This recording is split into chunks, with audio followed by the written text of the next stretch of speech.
Le syndrome de l'infirmière. J'en parlais hier avec une lumineuse. Nous sommes tellement nombreuses à être dans le rôle de la sauveuse.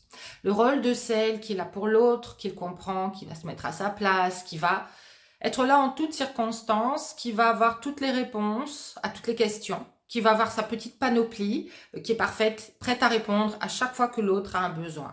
On est vraiment nombreuses à avoir été ou à être encore dans ce syndrome de l'infirmière. Et en fait, je voudrais aujourd'hui vous expliquer quels sont les tenants, les aboutissants, pourquoi en fait on est dans ce syndrome, qui est un ensemble en fait de comportements, d'attitudes, de ressentis aussi, et qu'est-ce que ça fait chez un homme.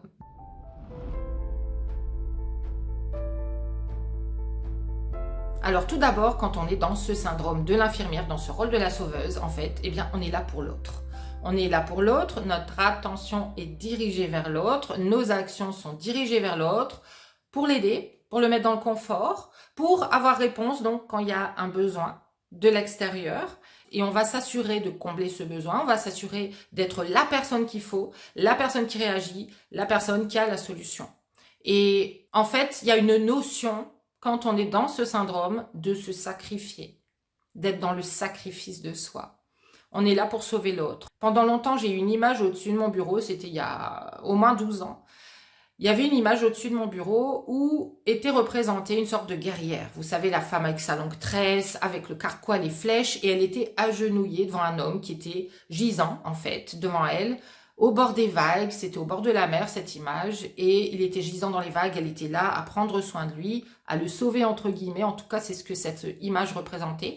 Moi, à l'époque, je l'adorais juste, cette image, et bizarrement, j'étais dans une relation toxique où j'étais en train d'essayer de sauver l'autre, qui était un homme blessé, qui était un homme bourré d'anxiété, de choses à régler, d'histoires pas finies, de vieilles histoires aussi qui avaient à voir avec son enfance, avec sa maman.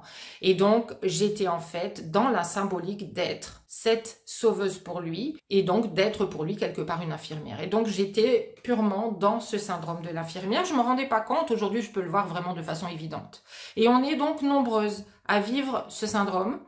C'est comme si, quand l'autre avait besoin de nous, en fait, on trouvait notre rôle à jouer. On trouvait notre place.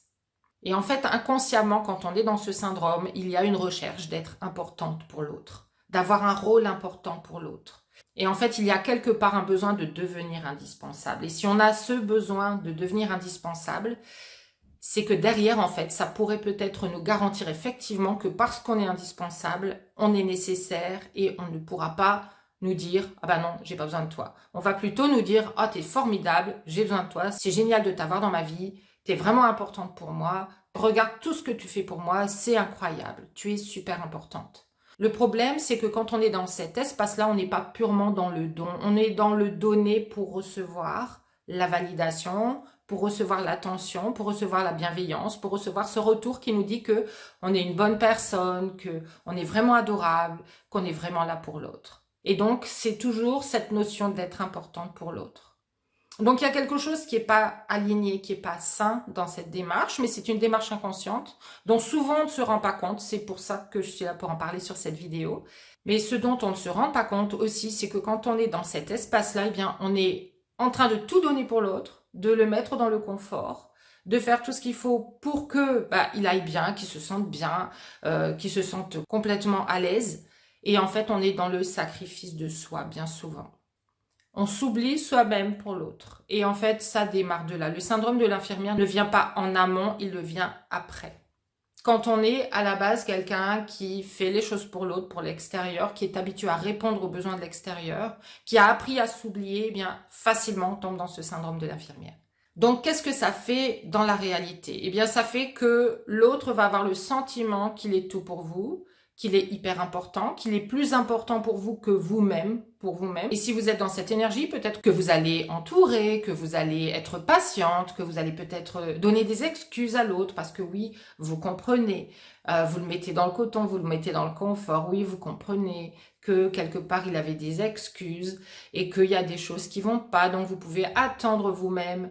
Et en fait, ça revient toujours à adopter l'attitude de la personne qui prend soin d'eux, qui s'oublie et qui est oubliée par l'autre. Parce que dans tout ça, vous êtes dans votre énergie masculine et au-delà de ça, vous êtes dans votre énergie maternante. Vous avez une énergie maternante, enveloppante, qui prend soin d'eux. L'énergie masculine et l'énergie de la maman, ce sont deux énergies qui vont éloigner les hommes masculins et qui vont attirer les hommes blessés, comme celui que j'avais attiré, les hommes blessés, les hommes enfants, les hommes qui ne sont pas prêts à s'investir auprès de vous, qui ont plus envie de recevoir que de donner.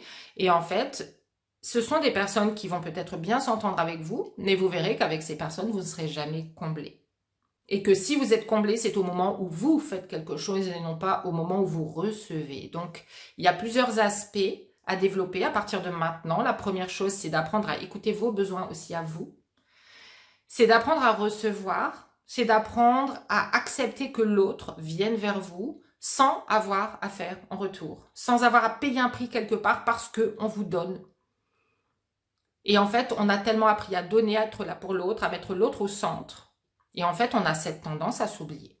Donc, si vous voulez être cette femme qui commence véritablement à recevoir, à être cette coupe du féminin qui reçoit, si vous avez envie d'avoir un homme dans votre vie qui vous chérit, qui vient vers vous, votre relation doit commencer dans les bonnes énergies. Le féminin attire le masculin.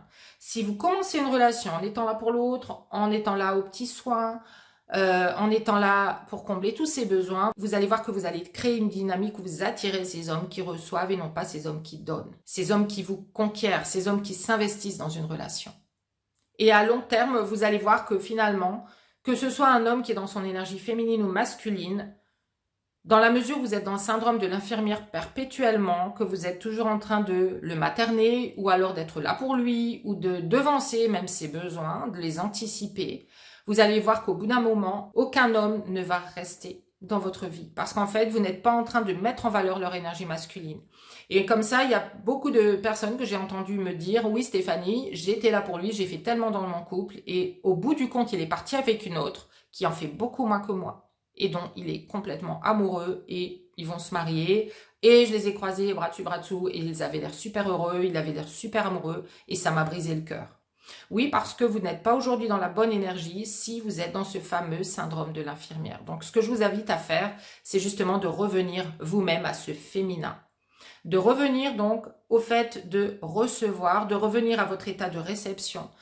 À aussi vous élever dans vos standards, dans vos attentes, dans ce que vous attendez justement d'un homme et dans ce que vous attendez qu'une belle relation vous apporte. C'est-à-dire d'être nourri vous-même, d'avoir quelqu'un qui prend soin de vous, qui est à l'écoute de vos besoins, qui est à l'écoute de vos désirs aussi, qui est à l'écoute de vos préférences et qui va vous les demander.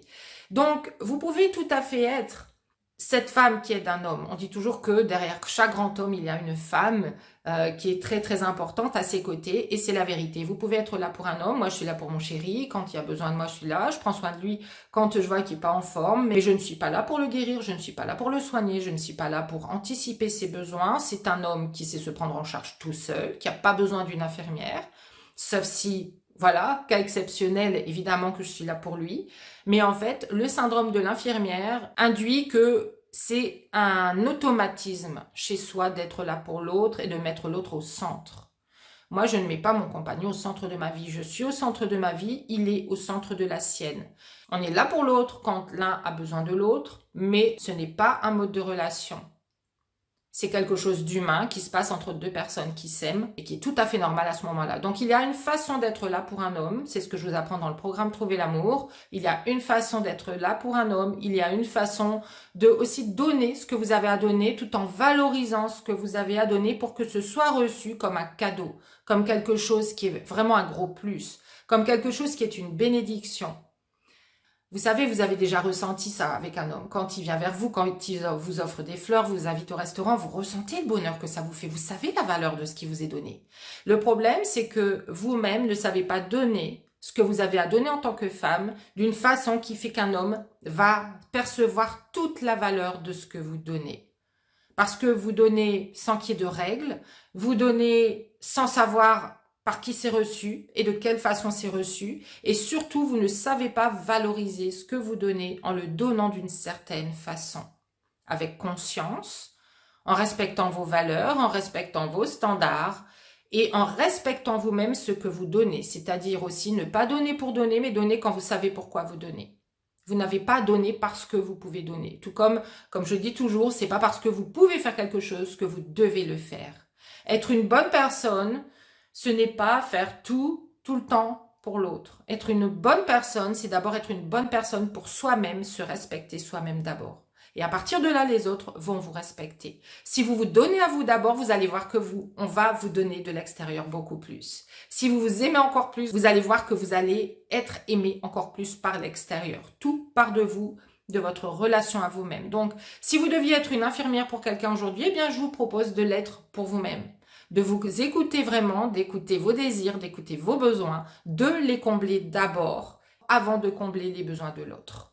Dites-moi dans les commentaires si cette vidéo résonne avec vous, comment elle résonne avec vous par rapport à votre situation personnelle. Si elle vous plaît, pensez à la liker, à la partager. Et puis si vous avez envie de découvrir mes services, je vous invite à cette offre spéciale aujourd'hui. Regardez le lien dans les commentaires.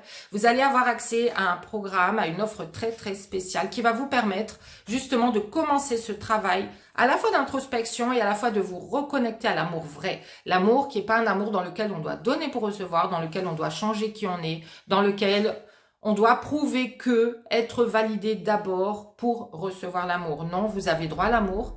Avec ce programme, vous allez voir que vous allez transformer votre énergie, transformer vos perspectives et vous connecter différemment à la notion d'amour et notamment à l'amour vrai. Non pas à l'amour qui est un échange où on donne pour recevoir. Donc le lien est dans la description de la vidéo. Et si vous avez envie d'incarner cette déesse intérieure, d'incarner, de rayonner complètement votre féminin lumineux, je vous invite à cliquer sur le lien aussi qui est en description pour réserver un appel avec moi.